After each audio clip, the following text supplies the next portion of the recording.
بچے اپنے والدین کی آپس کی لڑائیوں اور نا اتفاقی سے تنگ ہیں۔ اس کے اسباب کیا ہیں؟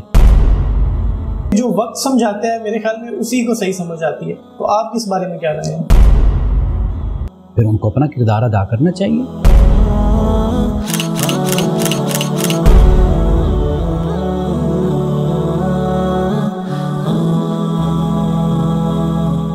السلام علیکم ناظرین، پروگرام راستہ میں خوش آمدید۔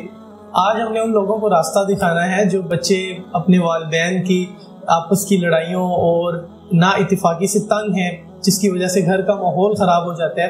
ہمارے ساتھ صاحبزادہ امانت رسول صاحب موجود ہیں جو اس پر تفصیلاً روشنی ڈالیں گے۔ دیکھیں، اگر وہ بچے بڑے ہو گئے ہیں ان کو چاہیے کہ وہ اپنے ماں باپ دونوں کا احترام کریں۔ جس حد تک وہ کوشش کر سکتے ہیں کہ ان کی صلح ہو اور گھر کا ماحول اور امن بنے تو اس میں اپنا کردار ادا کریں۔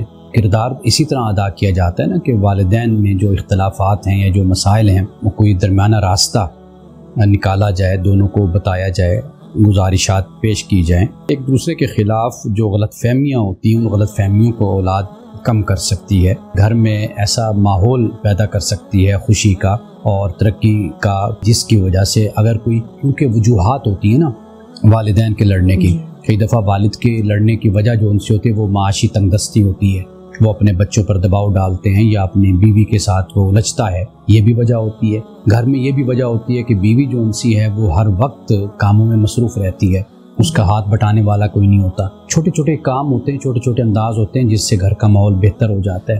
وہ یہی ہوتا ہے کہ جیسے ماں ہے وہ بیچاری سارا دن کام میں لگی رہتی ہے، یعنی وہ ایک ایسی ملازمہ ہے کہ جو 7 دن 24 گھنٹے وہ موجود رہتی ہے گھر میں، اور بچوں کو احساس کرنا چاہیے، اپنی ماں کا ہاتھ بٹانا چاہیے، اب باپ کا بھی ساتھ دینا چاہیے۔ جب بچے بیٹھے ہوئے صرف یہ تماشا دیکھتے ہیں تو میرا خیال ہے کہ بچوں کو دیکھنے کے بجائے اس کے عملی حل کی طرف جانا چاہیے۔ اور جو اولاد بڑی ہوتی ہے نا، جیسے 20 سال ہے، 25 سال ہے، 18 سال ہے، یہ بچے ماشاءاللہ ان مسائل کو سمجھتے ہیں۔ آخر یہ جو گھر میں نٹ کھٹ کا معاملہ ہے، آپس میں الجھاؤ کا معاملہ ہے، اس کے اسباب اور وجوہات کیا ہیں؟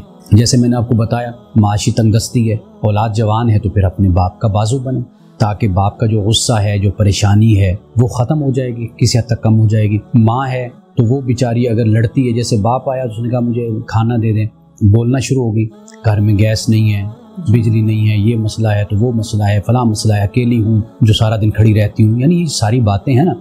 تو پھر جب اولاد جوان ہے تو اس کو چاہیے کہ پھر اپنی ماں کا بھی ساتھ دے، اپنی ماں کا بھی ہاتھ بٹائے۔ تو میرا خیال ہے کہ عملی اقدام اولاد کر سکتی ہے۔ پہلے تو اس پر توجہ کرے کہ آخر اس جھگڑے کی بنیاد کیا ہے، اس کے اسباب کیا ہیں۔ ان اسباب کو سمجھ کر پھر اولاد عملی طور پر بیچ میں شامل ہو تو بھی اس طریقے سے اس مسئلے کو حل کیا جا سکتا ہے۔ سر، کچھ لوگوں کا کنسیپٹ ہوتا ہے، جیسے کہ میری اپنی بھی یہ رائے ہے، لیکن الحمدللہ مجھ طرح کا کبھی مسئلہ نہیں ہوا۔ ہمارے پیرنٹس نے ایک بہت زبردست اور آئیڈیل لائف گزاری ہے، لیکن پھر بھی میری یہ رائے ہے کہ جو وقت سمجھاتا ہے میرے خیال میں اسی کو صحیح سمجھ آتی ہے۔ تو آپ کس بارے میں کیا رائے ہیں؟ بات یہ ہے کہ آپ بات کر رہے ہیں والدین کی لڑائی کی، ابھی کون سا آگے وقت آنا ہے جس نے ان کو سمجھانا ہے؟ اب تو معاملہ یہ ہے نا کہ اولاد ہے کہ جو ابھی اپنی زندگی کا آغاز کر رہی ہے نا، تو وہ سمجھے گی نا، اپنی ناتجربہ کاری کم مشاہدہ میں وہ ترقی کرے گی، آگے بڑھے گی۔ والدین تو سب کچھ سیکھے سکھائے ہیں، اولاد کو یہ دیکھنا چاہیے کہ آخر والدین کہ اس لڑائی یا اختلاف کی وجہ کیا ہے، اس کے اسباب کیا ہیں، ان اسباب پہ غور کر لیں۔ اگر معاشی مسئلے ہوں تو پھر واضح بات ہے، پھر اولاد کو ہاتھ بٹانا چاہیے، ہمت کرنی چاہیے۔ نوجوان کام کرتے ہیں، محنت کرتے ہیں، گھر میں کما کر لاتے ہیں، پھر ان کو اپنا کردار ادا کرنا چاہیے۔